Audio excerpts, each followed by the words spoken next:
એવું નસીબ નથી. તો બાપ 3ને છૂટ નહોતી. પ્રાચીન ભારતમાં જે તે દેશનો સમ્રાટ જેલની મુલાકાત નહોતો, નહીતર એના આદરમાં, એના સન્માનમાં એ દિવસે કેદીઓને મુક્તિ આપવામાં આવતી. ધર્મગુરુને આદેશ નહોતો, એ આવે તો મુક્તિ આપવી પડે. અને રાષ્ટ્રપતિ, લોકશાહી હોય ત્યારે રાષ્ટ્રપતિ, એવા રાષ્ટ્રપતિ એક વખત જેલની મુલાકાતે ગયા. રાષ્ટ્રપતિએ કહ્યું કે મારે બધા જ કેદીઓને એની રૂમે જઈને મળવું છે. એ અધિકારીઓએ કહ્યું કે સાહેબ, એ બધું સંભવ નથી. આપ કહો તો અમારે ના ન પડાય, પણ એ બધું સંભાળવું એ જરાક અમને સિક્યુરિટીની રીતે પણ પેલું રાખ્યું કે નહીં, હવે રાષ્ટ્રપતિ બોલે તો પછી શું કરી શકાય. એટલે બધી તમારી જે કોટડીઓ હશે એની પાસે રાષ્ટ્રપતિ આવે છે. બધાના દરવાજા ખોલી નાખે. 1 નંબરની બેરેક કે જે હોય ત્યાં રાષ્ટ્રપતિ ઊભા છે. જે અંદર હતા એ બધાએ પ્રણામ કર્યા. રાષ્ટ્રપતિએ કહ્યું કે જેલમાં તમને શું તકલીફ છે, તમારે શું જોઈએ છે. વ્યવસ્થાના બાને કોઈ ફરિયાદ હોય તો ફરિયાદ, તમારે કંઈક વધારે વ્યવસ્થા જોતી હોય તો તમારે શું જોઈએ. એટલે એક કેદીએ કહ્યું કે સાહેબ, આપ આવ્યા છો તો એક કામ કરો. એક તો અમે કાળા કામ કરીને આવ્યા છીએ, ધોળા કામ તો કર્યા નથી. કામ કાળા કર્યા છે અને અમને પાછા કાળી કોટડીમાં રાખ્યા છે. એટલે આપ એટલું કરી દો કે અમારી કોટડીને વ્હાઇટ વોશ કરી દે, બધાને રંગી દે. રાષ્ટ્રપતિએ પોતાના પીએને કહ્યું કે હુકમ જ કરી દો કે અઠવાડિયામાં બધાની કોટડી સફેદ રંગની થઈ જાય, કે અમને એ સફેદ રંગની અસર થાય, કે અમારા કાળા કાળજા થોડાક ઉજળા થાય.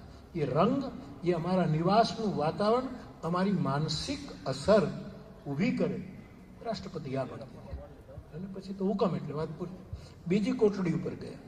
બીજું ભાઈ તમારે કંઈ, તો કે અઠવાડિયે 1 સાબુ આપે છે નાવાનો. 3 સાબુ મળે એવું કરી દો ને સાહેબ. રાષ્ટ્રપતિ હુકમ કર્યો કે એક સનલાઇટ, એક લાઈફ બોય અને એક ત્રીજો ગમે તે, દરેકને 3 સાબુ આપ્યા. ત્રીજી કોટડી ઉપર ગયા. પૂછ્યું તમારે શું છે, તમારે શું તકલીફ છે. કે આમ અમને 2 જોડ કે 3 જોડ કપડાં મળે છે, 5 જોડ કરી આપો ને. રાષ્ટ્રપતિ માટે તો સામાન્ય હતું, હુકમ જ કરતા હતા. આગળની કોટડીએ ગયા. તમારે, તો કે અઠવાડિયે 1 ફિલ્મ દેખાડે છે, 2 ફિલ્મ દેખાડે એવું કરી દો. એટલે કીધું જાઓ, 2 ફિલ્મ તમને બતાવવામાં આવશે. આગળની કોટડી ઉપર ગયા કે તમારે શું, કે 15 દિવસે મિષ્ટાન પીરસે છે, મિષ્ટ ભોજન, કે અઠવાડિયે જેની દર રવિવારે મિષ્ટાન, ચૂરમાન લાડુ કે બરફી કે આવું. રાષ્ટ્રપતિ હુકમ જ કરતા જાય. એમ કર્યું.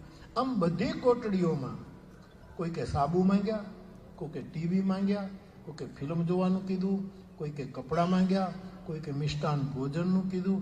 આ બધાની વાત પૂરી કરતા કરતા છેલ્લે ગયા એક કેદી ઊભો હતો.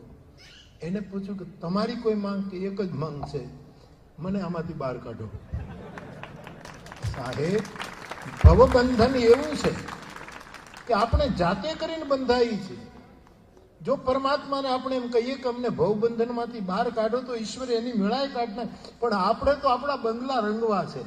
અમારે 2 ગાડીને બદલે 3 ગાડી થઈ જાય. અમારે આટલા 5 સાબુ જોઈએ છે, અમારે આટલા કપડાં જોઈએ છે, અમારે આટલા કબાટ ભરેલા હોય, અમારે આ મિષ્ટાન ખાવું. આ જે ભોગવાદનો વિચાર છે. નહીતર તો બધા એક જ કીધું કે અમને છોડી મૂકો, તો રાષ્ટ્રપતિનો હુકમ કરવો પડે. આ ભવબંધનની મુક્તિ માટેનો એકમાત્ર ઉપાય છે કે માણસ થોડુંક વિલાસી જીવન ઓછું કરે અને વૈરાગી જીવન, વૈરાગ શબ્દ મોટો લાગે પણ થોડુંક વાસ્તવિક જીવન જીવે. આપને પણ ક્યારેક એમ થયું છે કે અમારી પાસે આ નથી, આ બીજાની પાસે આમ છે, એટલે હું એવું કરવા માટે તમારે ખોટા પગલાં ભરવા પડ્યા છે. આ વિલાસી જીવન ભવબંધનનું કારણ છે. તો ભવબંધન, ઋણાનુબંધન, કર્મબંધન અને ચોથું સામાજિક બંધન. સામાજિક સંબંધો એવા હોય છે સાહેબ, એનું બંધન આપણને નડે છે. સામાજિક સંબંધના બંધનમાંથી મુક્ત થવા માટે મારે ને તમારે વિવેકી અને વિનયી બનવું પડે. તો સમાજના બંધનમાંથી, કારણ કે સમાજનું પણ આપણે જે સમાજના હોઈએ, જે દેશના હોઈએ, એ બધાના બંધનો આપણને નડે. ઘણી વખત નથી કે ભાઈ મારો જન્મ આ કુટુંબમાં થયો તો મારાથી આવું ભૂલાય નહીં, હું આ સમાજનો માણસ છું, હું આવું કરી ન શકું, હું ભારતનો વતની છું, મારાથી આવી રીતે વર્તન.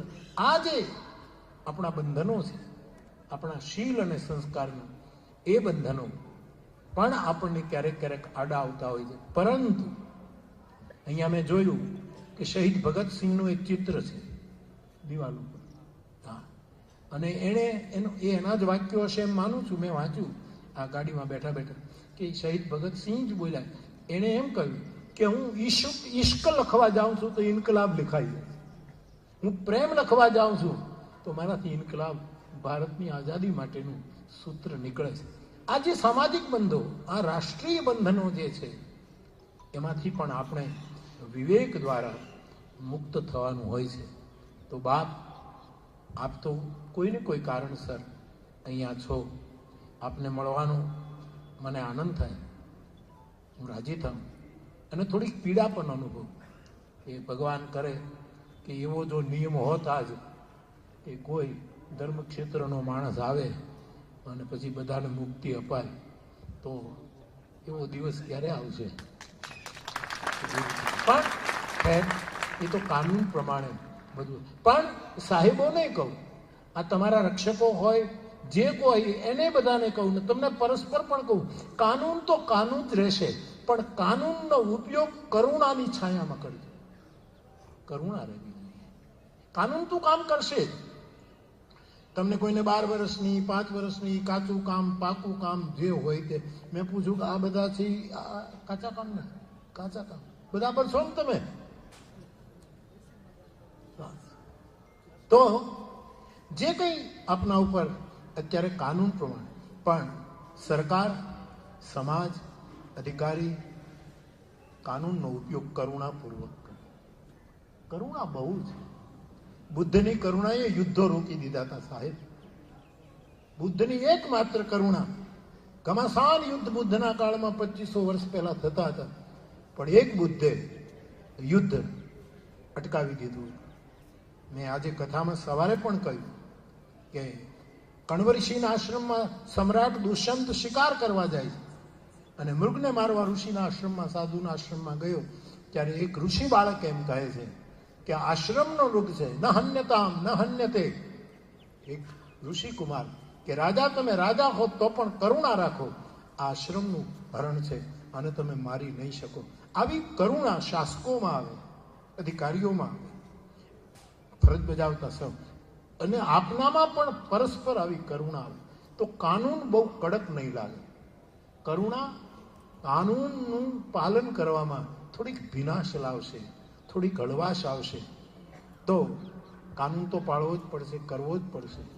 ત્યારે આપ સૌ એકાબીજા માટે કરુણાવાન બનો. હનુમાનજીને પ્રાર્થના કરું કે જલ્દી નિયમ પ્રમાણે આપ આમાંથી જ્યારે જ્યારે એનું જે કાનૂન પ્રમાણે થતું હોય તે આમાંથી. અને મારી ઈચ્છા હતી એક વખત કે હું જેલમાં તમારી સાથે રહું 9 દિવસ કથામાં, અને આ પ્રયોગ ભાવનગરમાં કરેલો. સાહેબ હમણાં ભાવનગરને યાદ આપતા હતા. ભાવનગરની જેલમાં મેં સરકાર પાસે વિનંતી કરી. પહેલાં તો મેં નાગપુરમાં, મહારાષ્ટ્રમાં માંગણી કરી કે હું કથા તો ગામમાં કરવા જાઉં, પણ રહું મારા કેદી ભાઈ બહેનોની સાથે. જેલમાં મને એક કોટડી આપજો અને મારો એક રસોઈયો ત્યાં રહેશે, બીજું કોઈ નહીં રહે. અને હું ગંગાજળમાં મારી રસોઈ, અથવા તો ભિક્ષાના ભાવે કોઈ પણ જળમાં હોય તો મને ચાલે, મારું ગંગાજળ હું આપીશ. તમારું જે રસોઈ થતી હોય એવું જ બનાવજો, અને હું એ કેદી ભાઈઓના રસોઈથી ભિક્ષા કરી. તો નાગપુરવાળાએ ના પાડી કે બાપુ સિક્યુરિટીનો સવાલ છે અને આવું કોઈ નિયમ અમે નવો ઊભો ન કરી શકીએ ને અમે એ રિસ્ક ન લઈએ. મેં કીધું નિયમ વિરુદ્ધ મારે નથી કરવું. પછી મેં ભાવનગરની કથા હતી એટલે મને એમ થયું ભાવનગર તો આપણું રાજ્ય છે, આપણું ગુજરાત છે, આપણી સરકાર છે. જીતેન્દ્ર દેસાઈ મુખ્યમંત્રી, જીતેન્દ્રભાઈ જ હતા કે બાબુભાઈ શાહ, મને બહુ, બાબુભાઈ પટેલ મને ખબર નથી, એ મુખ્યમંત્રી હતા. અને એનો સીધો સંપર્ક કર્યો કે ભાઈ મને તમે કેદીઓની સાથે જેલમાં રહેવા દે. અઠવાડિયું લાગ્યું, એનું કોઈ વિચાર્યું બધું કે આ બાપુ કેવો પ્રયોગ કરે. મેં કીધું હું તમારા કહેવા પ્રમાણે ડેલાની બહાર જઈશ, કથા કરી અને પાછું આવું, પછી તમારે ડેલો બંધ કરી દેવાનો. મારો એક મહારાજ ત્યાં જેલમાં રહેશે, એ મારું થોડુંક પૂજાની સામગ્રી. પછી મંજૂરી મળી અને હું જેલમાં રોકાયો. તમારા જેવી એક કોઠડીમાં જ સાફસૂફ કરીને હું રહ્યો. તમે જે ખાતા હતા એ જ મેં ભિક્ષા ખાધી. અને રોજ હું જાઉં, પોલીસ સાથે આવે, કથામાં જાઉં, પાછા પોલીસ મને લઈ આવે. અને ભાવનગરમાં એક છાપું સૌરાષ્ટ્ર સમાચાર છે, એ બહુ પ્રસિદ્ધ છે. એમાં બીજે દિવસે હેડલાઈન આવી, મોરારી બાપુ જેલમાં. આખા ગુજરાતમાં કહ્યું કે આ બાવાજીએ કયો ગુનો કર્યો કે ઓચિંતા જેલમાં. પણ એને તો એ નહીં કે મોરારજી બાપુ જેલમાં. પણ તમારું સુખ દુઃખ જોવા માટે હું સાધુ છું સાહેબ.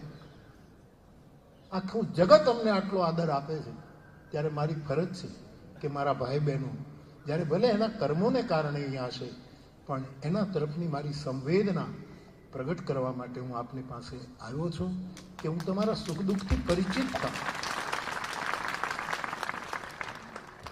એક જેલમાં તો હું ગયો તો 2-3 સાધુઓ બેઠા હતા. મેં કીધું મારા તમે તો દુનિયાને મુક્ત કરો ને આમાં ક્યાં આવી ગયા? જગતની મુક્ત. બોલે કે બાપુ ગાંજામાં પકડાઈ ગયા છીએ. ગાંજો વાયો તો કર્મ બંધન લાગુ. હમણાં હું સાવરકુંડલાથી મહુવા તરફ જતો હતો તો પોલીસ વાનમાં એક સાધુ બેઠેલા અને અમારી ગાડી પાછળ. એ સાધુ મને જોઈ ગયા, હે બાપુ છોડાવો છોડાવો છોડાવો. આ મહારાજ ક્યાં પકડાયું? મેં ગાડી આમ ઓવરટેક કરી, પોલીસો બધા ઓળખીતા હતા. મેં બધાને પૂછ્યું કેમ આ બાપુ? તો કે બાપુ એ ગાંજામાં પકડાયો છે. તો મેં કીધું ભાઈ કાનૂન માટે હું કાંઈ ન કહી શકું, પણ હવે એક કામ કરજો, બાવાજી છે ને એને બહુ મારતા નહીં, એવું એને મારતા નહીં, એને ધીરે ધીરે મારજો. મારવા આવી નહીં તો ધીરે ધીરે. પણ બહુ એને દુઃખી સાધુ છે, ગમે તે વેશનો તો સાધુ છે.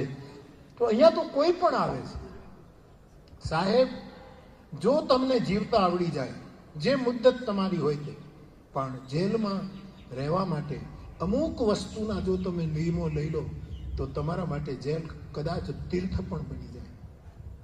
જે જેલમાં ભગવાન કૃષ્ણ જન્મો, કાળી કાળી કોટડી અને રાત હતી કાળી, એને અંગડે વીંટાણા હતા કાળા અંધકારો, એવો દેવકીમાં તારો દીકરો.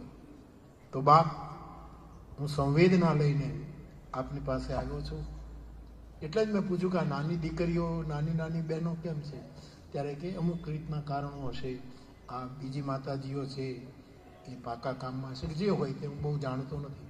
પણ આપ સૌના માટે હનુમાનજીના ચરણમાં પ્રાર્થના કરું છું કે નિયમ પ્રમાણે, કાનૂન પ્રમાણે તમે જલ્દી અહીંથી તમારો આ બંધનનો વાસમાંથી મુક્તિ મળે અને તમે એક જુદો જન્મ લઈને જેલમાંથી, આ તમારા માટે ગર્ભ છે. જેમ ગર્ભમાંથી બાળક એક ચેતના, આને તમે આ 9 મહિનાનો ગર્ભ નથી, કોઈને વર્ષનો ગર્ભ હશે, કોઈને 5 વર્ષનો, જેટલા વર્ષની. તમે અહીંથી નીકળો તો એક નવું જીવન લઈને અહીંથી નીકળો અને સમાજમાં એક એવો આદર્શ પૂરો પાડો, એવી આપની પાસે મીઠી અપેક્ષા રાખું. હનુમાનજીના ચરણમાં ખૂબ પ્રાર્થના કરું છું કે આપ જ્યાં રહો ત્યાં પ્રસન્ન રહો. અને પસ્તાવો એક બહુ મોટી વસ્તુ છે. કવિ કલાપીએ લખ્યું છે, આ પસ્તાવો વિપુલ ઝરણું સ્વર્ગથી ઉતર્યું છે, પાપી તેમાં ડૂબકી દઈને પુણ્યશાળી બને છે. પ્રાયશ્ચિત કે અમારા કોઈ જાણતા અજાણતા જે કંઈ થયું. વિનોબાજી તો એમ કહેતા, વિનોબાજી જ્યારે જેલમાં પ્રવચન આપવા ગયા નાગપુરમાં, ત્યારે એને એમ કહ્યું કે મિત્રો તમે અંદર છો અને અમે બહાર છીએ, બધા જ ગુનેગાર છે. તમે પકડાઈ ગયા છો ને અમે હજી પકડાયા નથી.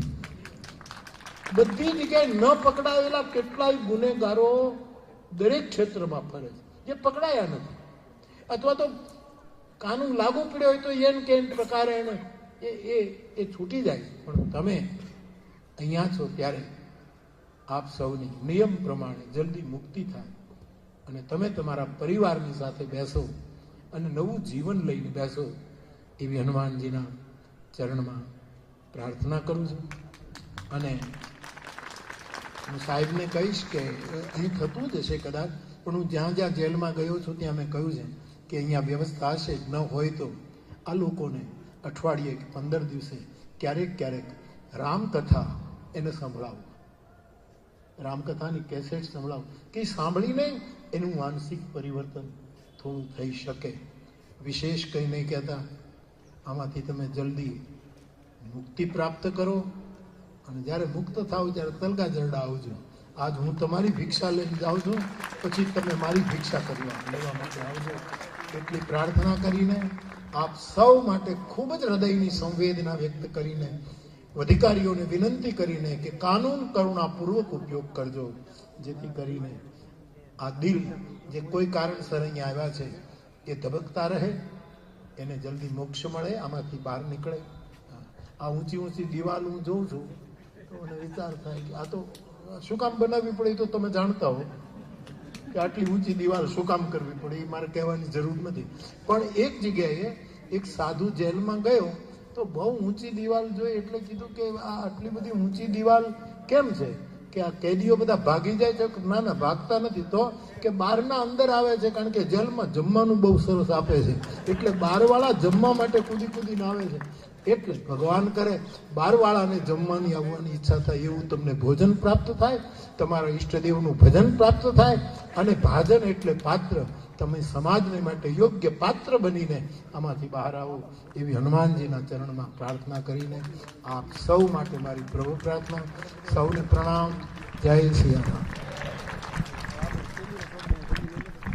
સાંજ સમાચાર ફેસબુક પેજને લાઇક કરો, વિડીયો શેર કરો અને વધુ વિગતવાર સમાચાર માટે sanssamachar.net વિઝિટ કરો.